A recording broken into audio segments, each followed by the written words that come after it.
Hello students, today we will do DHS 2020 Assam paper and we will do the maths portion of DHS 2020 Assam paper. So let's start from the end. Let's start with question number 100.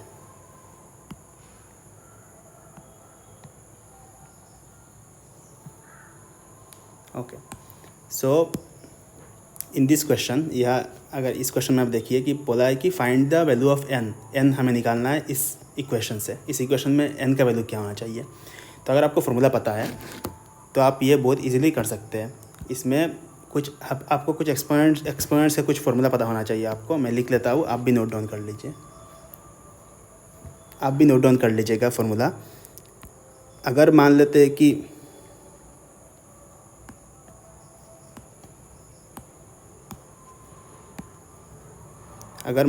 कि a to the power of x दिया हुआ है into b to the power of x दिया हुआ है, तो आप इसको लिख सकते हैं a into B to the power of x, ऐसे आप लिख सकते हैं।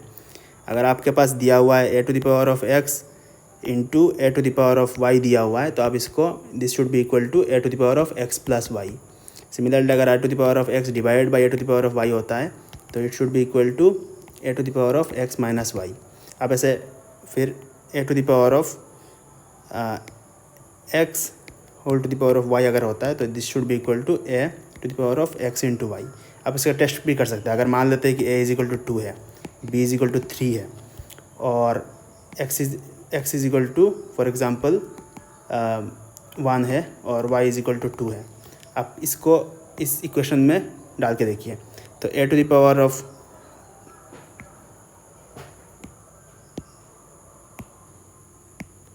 तो a की जगह हमने 2 बिठा दिया, x की जगह 1, फिर अगेन 2 और y की जगह 2। तो this is equal to 2 into 4 which is equal to 8। और अगर आप राइट हैंड साइड को लेते हैं तो a to the power 1 plus 2 which is equal to 2 to the power of 3 which is equal to 8। तो आपको ये फार्मूला, ये 4 फार्मूला आपको पता होना चाहिए to solve any question related to exponents. तो आप जाते हैं इस क्वेश्चन पे। Now this question becomes very easy. तो ये 2 to the power of 2 this is equal to 2 to the power of 2 into n, ये लिख सकते हैं हम लोग। तो अब इसमें लेफ्ट हैंड साइड बन जाएगा 2 to the power of 2n और राइट हैंड साइड बन जाएगा 2 to the power of 3 into 4। This is equal to 2 to the power of 12। तो अब अगर बेस दोनों का सेम है तो ये दोनों भी इक्वल होना चाहिए। इसका मतलब 2 to the power of n is equal to 12, इसका मतलब n इज इक्वल टू 6। तो आपका आंसर 6 आ गया। दोबारा सिंप्लीफाई करके बता देता हूँ। आपके पास सिंपल क्वेश्चन है, ऐसे क्वेश्चन है, इसमें आपको क्या करना है, वही फार्मूला यूज़ करना है। नॉर्मल 3-4 फार्मूला जो मैंने दिया उसको यूज़ करना है। अब लेफ्ट हैंड साइड को सिंप्लीफाई करेंगे तो 2 to the power of 2n हो जाएगा। राइट हैंड साइड को सिंप्लीफाई करेंगे तो 2 to the power of 3 into 2 4 हो जाएगा which is equal to 2 to the power of 12 हो जाएगा। अब दोनों का अगर बेस सेम है तो ऊपर भी सेम होना ही चाहिए। तो ऊपर अगर सेम हुआ तो 2 to the power 2 into n और 12 अगर सेम हुआ तो n इज इक्वल टू 6 हो जाएगा। Hence C is the answer. Moving on to the next question.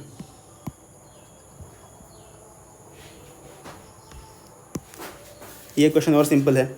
इसमें बस सिंप्लीफाई करना है। एक पॉलिनोमियल एक्सप्रेशन दिया हुआ है, तो अगर इसको सिंप्लीफाई करना है कैसे करेंगे, पहले अंदर से शुरू करेंगे। इनको पहले सिंप्लीफाई करते हैं तो ये लिख लेंगे 2x minus Y plus x, फिर बाहर वाले को इंक्लूड करेंगे तो 3y minus 2x plus y minus x.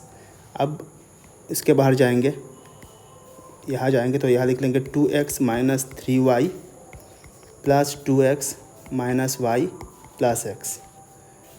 So अब सारे x को एक साथ ले लेंगे तो इज इक्वल टू 5x हो गया, और सारे y को एक साथ ले लेंगे तो माइनस 4y हो गया।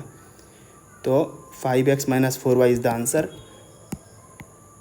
तो ये आपका आंसर डी जो है 5x minus 4y, this is the answer. ये बहुत सिंपल क्वेश्चन है। इसमें I don't think there is any need for explanation. Next question पे चलते हैं। what is the simple interest on this at 6% per annum for these days. So simple interest का question है. Simple interest is equal to PRT by 100. P is principal, R is rate and T is time. लेकिन ये problem यहाँ है कि यहाँ time को years में नहीं दिया है, डेज़ में दिया हुआ है. अगर ये जो टाइम है हम लोग जनरली ईयर्स में लेते हैं, तो अगर डेज़ में दिया हुआ है then you have to find the time in the expression of years. So 146 days is equal to how many years? 146 days is equal to 146 by 365 years. एक साल में अगर 365 डेज़ होता है तो कितने साल में 146 डेज़ होगा? लेस देन 1 ही होगा. ये कोई नंबर लेस देन 1 ही होगा. तो this should be equal to this fraction. तो अब अगर इसको दिस इज इक्वल टू अगर टी बिठाते हैं, आर इज इक्वल टू हमारा दिया हुआ है 6% और पी दिया हुआ है 1200. तब अगर इसको बिठाते हैं तो 1200 into 6 into 146 by 365 divide by 100. तो जो आंसर आता है वही फ्रैक्शन कैलकुलेट कर लीजिएगा, इसका आंसर मिल जाएगा आपको.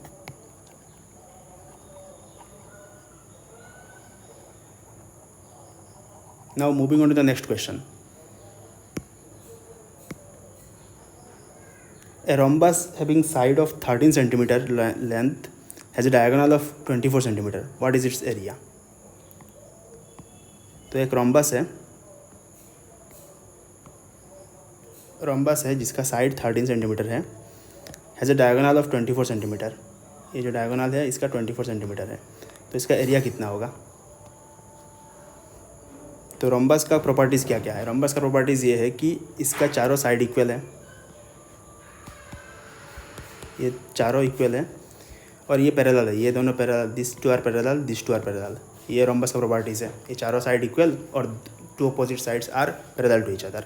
Now what we are given is that the diagonal is of 24 centimeter length. Now we need to find the area. Another property of rhombus is that the diagonals intersect each other at 90 degree. Now if this is 24 centimeter, then this should be 12 centimeter, this should be 12 centimeter. Now take this triangle. इस triangle को लीजिए आप. इस triangle में एक side आपका 13 centimetre का है, एक साइड आपका 12 सेंटीमीटर का है, और ये राइट एंगल ट्राइंगल है. तो अगर आप पाइथागोरस थ्योरम यूज़ करते हैं तो 13 square should be equal to 12 square plus इसका अगर मान लीजिए x है तो x स्क्वायर, तो x इज इक्वल टू 5 होगा. कैलकुलेट करके आप देख लीजिए तो x इज इक्वल टू 5 होगा. तो इसका मतलब ये है कि ये जो लेंथ है ये 5 सेंटीमीटर का हो गया, तो ये भी लेंथ 5 सेंटीमीटर का हो गया. तो अगर हम लोग इसी रोम्बस को दोबारा ड्रॉ करते हैं तो ये 5 का है और ये 12 का है, और तो फिर इसका एरिया कितना होगा? इसका area half into base into height, तो विच इज़ इक्वल टू 30. इसका एरिया 30 अगर होगा तो इसमें ऐसा चार एरियाज़ हैं. तो इसका मतलब 4 एरियाज़ का total 30 into 4 is equal to 120 हो जाएगा. मैं दोबारा करता हूँ फॉर सिंप्लीफिकेशन. आंसर ए है इसका.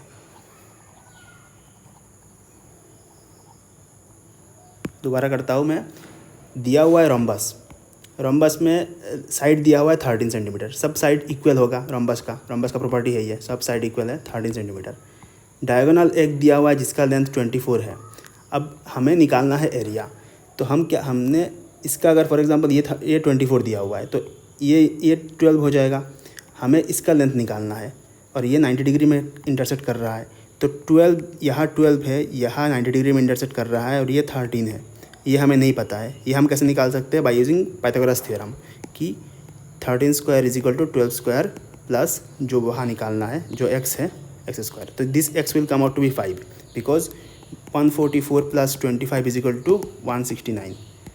तो 25 हो गया, 25 का root is equal to 5. So this length is 5.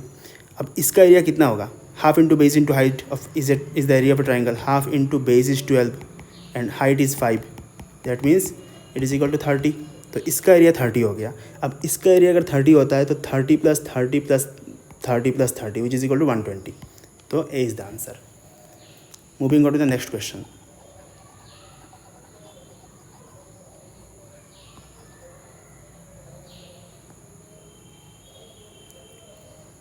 ये बहुत सिंपल क्वेश्चन है कि the circumference of a circle is 44 centimetre, what is the area. Simple आपको फॉर्मूला पता होना चाहिए सर। एक एरिया ऑफ ए सर्कल क्या होता है, area of a circle is equal to pi are square, और सर्कमफेरेंस ऑफ ए सर्कल क्या होता है, is equal to 2 pi r. ये एक सर्कल है, ये आपका इसका रेडियस दिया हुआ है आर, तो इसका circumference is the length of this whole circle and length is equal to 2 pi R, और area is equal to pi are square. ये दोनों फार्मूला अगर आपको पता है तो ये फार्मूला आपका आंसर निकल जाएगा। तो अभी क्वेश्चन क्या दिया हुआ है, circumference of a circle is 44 centimetre, तो 2 pi R is equal to 44 centimetre and we need to find pi are square. Now 2 pi R is equal to 44 centimetre, इसका मतलब आर इज इक्वल टू कितना होगा, R is equal to 44 divide by 2 pi which is equal to 22 by pi. इसी number को यहाँ अच्छा pi is equal to क्या, 22/7 है, 22/7 और divide by 22 is equal to 7, तो रेडियस इक्वल टू 7 निकल गया। अब हमें ये निकालना है, पाई आर स्क्वायर निकालना है। पाई इज़ 22/7, आर स्क्वायर ये हमारा एरिया हो गया, एरिया तो 7 कट गया, 22 इंटू 7 इज इक्वल टू 154, तो आपका आंसर सी आ गया।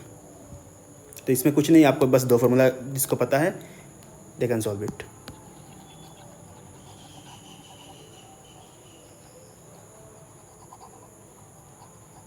Now let's go to the next question.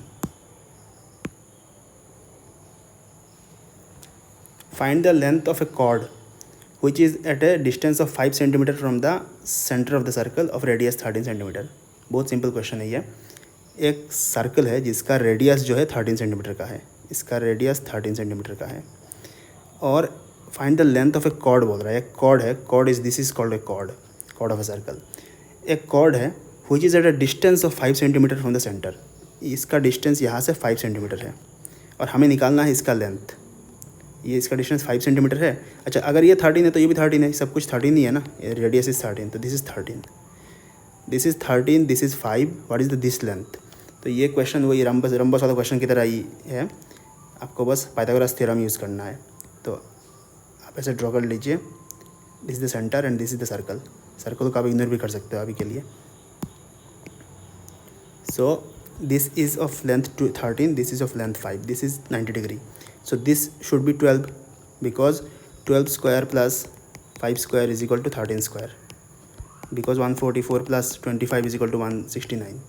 तो ये 12 हो गया, तो ये भी 12 हो जाएगा, तो आंसर क्या होगा, 24 हो जाएगा। आंसर सी हो जाएगा। मैं दोबारा कर देता हूँ।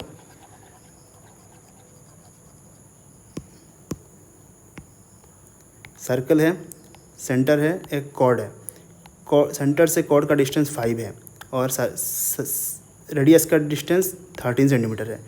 तो पाइथागोरस थ्योरम से अगर ये ट्राइंगल को लेते हैं तो इतना इस लेंथ का, इसका लेंथ हो जाएगा 12, तो सिमिलरली इसका भी लेंथ 12 हो जाएगा और हमें टोटल लेंथ निकालना है। Total length is equal to 24। Answer is C. Next question. A man purchases 2 fans for this by selling one fan at a profit of 15% and other at a loss of 9%, he neither gains nor loss in the whole transaction. The cost price of the fans respectively are. Normal profit loss का question है। Two fans purchased at 2160, this is the price, and the profit in one, एक में profit हुआ 15%। अच्छा, मान लेते हैं कि एक का प्राइस x है, दूसरे का प्राइस y है। 2 फैन है, एक का प्राइस x है, दूसरे का प्राइस y है। तो x plus y is equal to 2160 is the first thing that we got, कि दोनों का मिला का प्राइस इतना है, परचेजिंग प्राइस इतना है। अब जब सेलिंग किया एट अ प्रॉफिट ऑफ 15%, तो अगर मान लो इसको सेल किया एट अ प्रॉफिट ऑफ 15%, यानी कि अगर इसका प्राइस x है तो उसको सेल किया एट 1.15x, और दूसरे का लॉस है एट 9%। अगर इसको लॉस किया तो इसका मतलब ये कि 0.91y।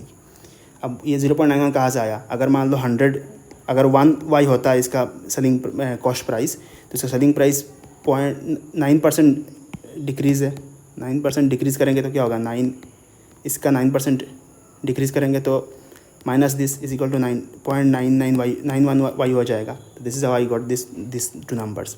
So basically one is दिसका कॉस्ट प्राइस इतना है, सेलिंग प्राइस इतना है, कॉस्ट प्राइस इतना है, सेलिंग प्राइस इतना है, ये दोनों मिल गया. Now now he says that there is no net profit or loss. He neither gains nor he loses. इसका मतलब there is no net profit or loss. तो इसका मतलब ये है कि इसका टोटल जो इन दोनों को जब ऐड करेंगे, the selling price of both of them when we add, this should also be equal to 2160. तो this should be also equal to 2160. अभी मैं दोबारा सिंपल करके लिख लेता हूँ.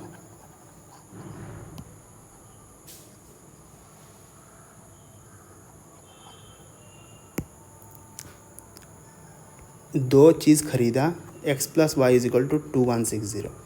एक को बेचा 15% गेन में और दूसरे को बेचा 9% लॉस में, और दोनों के बाद इसके बाद नेट ट्रांजैक्शन में कोई प्रॉफिट और लॉस नहीं हुआ. तो सेम नंबर आ गए, सेम सेलिंग प्राइस भी सेम हो गया. अब हमें पूछ रहा है कि each the price of fans, मतलब x एंड y पूछ रहा है हमें निकालने के लिए. अब हम लोग पहले इसको सॉल्व करेंगे. पहले हम लोग मल्टीप्लाई कर देंगे 1.1, इसको पूरे इक्वेशन को 1.15 से मल्टीप्लाई कर देंगे. तो 1.15x plus 1.15y is equal to 2160 into 1.15, और नीचे 1.15x plus 0.91y is equal to 2160. Now इनको सब्ट्रैक्ट करेंगे तो ये कट जाएगा, सिर्फ y बचा रहेगा. This minus this is equal to 20.24y. अगर इसको इससे सब्ट्रैक्ट करेंगे तो 0.24y आएगा, क्योंकि इधर 15 है, इधर 9 है. 9 प्लस 15 इज इक्वल टू 24. और यहाँ अगर इसको इससे सब्ट्रैक्ट करेंगे तो 0.15 इंटू 2160 आएगा, क्योंकि यहाँ 1 है और यहाँ 1.15 है. तो 0.15 बचा रहेगा इंटू दिस. अभी y हमें निकालना है. y is equal to 0.15 into 2160 divide by 0.24. इसको मैं कैलकुलेटर से ही कर लेता हूँ.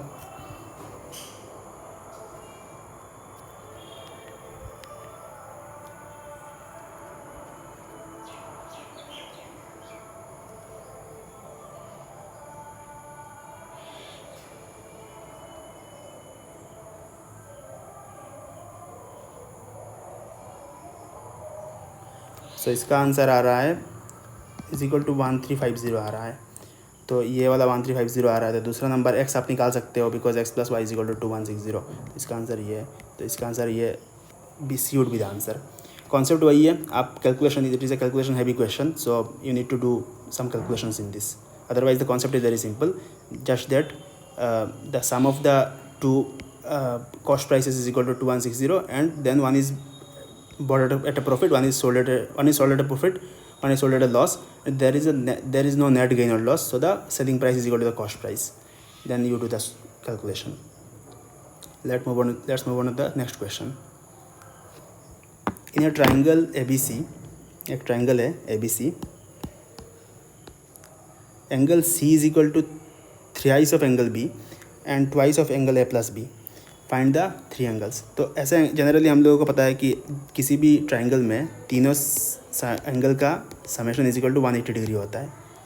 ये हमें पता है. अब दूसरा इक्वेशन ये भी है कि twice of A plus twice of B is equal to thrice of B. ये हमारा दूसरा इक्वेशन मिल गया हमें. और हमारा तीसरा इक्वेशन ये मिल गया कि C is equal to thrice of B.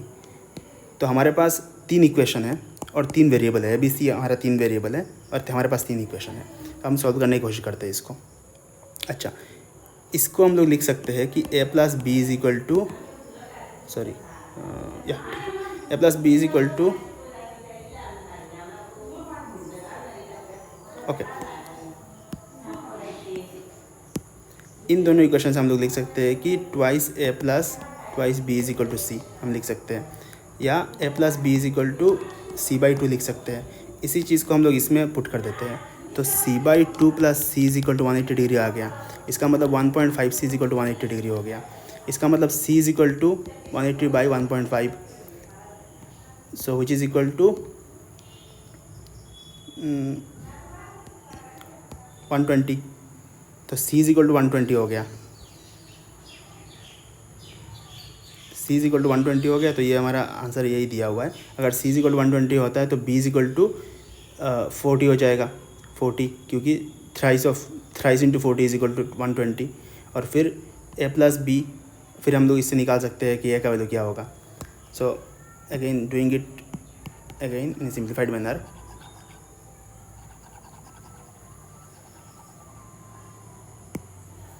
हमारे पास एक इक्वेशन है a plus B plus C is equal to 180 degree. This is an universal equation. Now we have another equation which says that c is equal to thrice of b, और अगेन c is equal to twice of a plus b। Now from this equation we get c by 2 is equal to a plus b. We are just putting this equation over here and we get that c by 2 plus c is equal to 180 degree, that is 1.5 c is equal to 180 degree, that is c is equal to 120 degree. Now c is equal to 120 degree once we get, then we can find b, what is the value of b, what is the value of a, and so on. So there is not much of a concept over here, just calculations. Next question, the length of a rectangle is 15 centimeter more than its width. So for example this is a rectangle. Now this is the width and the length is 15 centimeter more. So if w is the width, then the length is w plus 15, because it is 15 centimeter longer than the width. Now the perimeter is 150 centimeter. perimeter का मतलब होता है कि ये चारों length का summation. So if this is w, this is also w, this is also w plus 15. So if we sum all of these, the perimeter is 150 centimeters. So we will sum all of this. So 4w plus 30, this is equal to 150. That means 4w is equal to 120. That means w is equal to 30. So w is equal to 30 we got. So इसका मतलब हमें मिल गया कि ये 30 है और ये 30 plus 15 is equal to 45 है।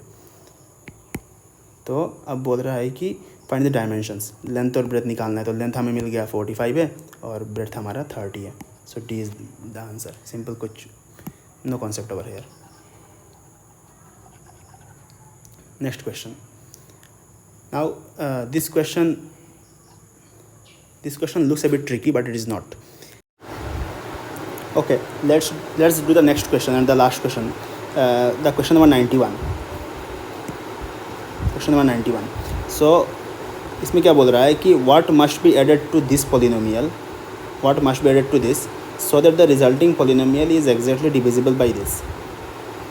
तो इसमें आपको क्या करना है, बेसिकली आपके पास ऐसा कुछ दिया हुआ है कि कोई एक नंबर है यहाँ और कोई एक नंबर है यहाँ, आप डिवाइड करना है बेसिकली आपको। तो इस नंबर में फॉर एग्जांपल यहाँ 26 लिखा हुआ है, यहाँ 5 लिखा हुआ है, तो इसके साथ आपको क्या ऐड करना चाहिए so that it is divisible by 5। तो आपको फॉर एग्जांपल यहाँ 4 ऐड करना चाहिए या 1 माइनस करना चाहिए, ऐसा कुछ करना चाहिए so that it becomes divisible by 5। तो अब सेम इसमें भी इसी तरह का कॉन्सेप्ट यूज़ करेंगे कि हम लोग देखेंगे कि इसके साथ हमें प्लस कितना होना चाहिए, should be added to this, what should be added to this so that this is divisible by this number. तो इसको हम लोग डिवाइड करके करते हैं। तो मैं लिख लेता हूँ यहाँ पे x² plus 2x minus 3 and we are dividing this number x⁴ 2x cube minus 2x² plus x minus 1। तो यहाँ x² आ जाएगा, तो x⁴ plus 2x cube minus 3x²। तो ये अगर माइनस करेंगे तो ये कट जाएगा, यहाँ x² आ जाएगा और ऊपर से हम लोग x माइनस 1 लिख लेंगे। अब यहाँ प्लस 1 करेंगे तो x² प्लस 2x माइनस 3 करेंगे और इनको माइनस कर देंगे तो ये कट जाएगा, ये माइनस x है और यहाँ माइनस 2 है, सॉरी प्लस 2 है, ये हमारा रिमाइंडर आ गया। अब अगर बेसिकली इस नंबर से अगर इसको सब्ट्रैक्ट कर देंगे तो हमारा नंबर जो बनेगा वो that will be divisible by this number. So अगर इसको इससे सब्ट्रैक्ट करना है, इस बेसिकली इक्वल टू इसको माइनस ऑफ दिस से ऐड करना है। तो बेसिकली अगर इसका माइनस ऑफ दिस क्या होगा, नेगेटिव ऑफ दिस क्या होगा, x माइनस 2 हो जाएगा। अगर हम लोग इसको इससे ऐड कर देंगे, then it will be divisible by this number. So this is our answer. X plus 2 is the one number that is the polynomial that we should add. So x minus 2, this is the answer. So with this we are finishing the maths portion of DHS paper. Please like, share and subscribe. Thanks a lot.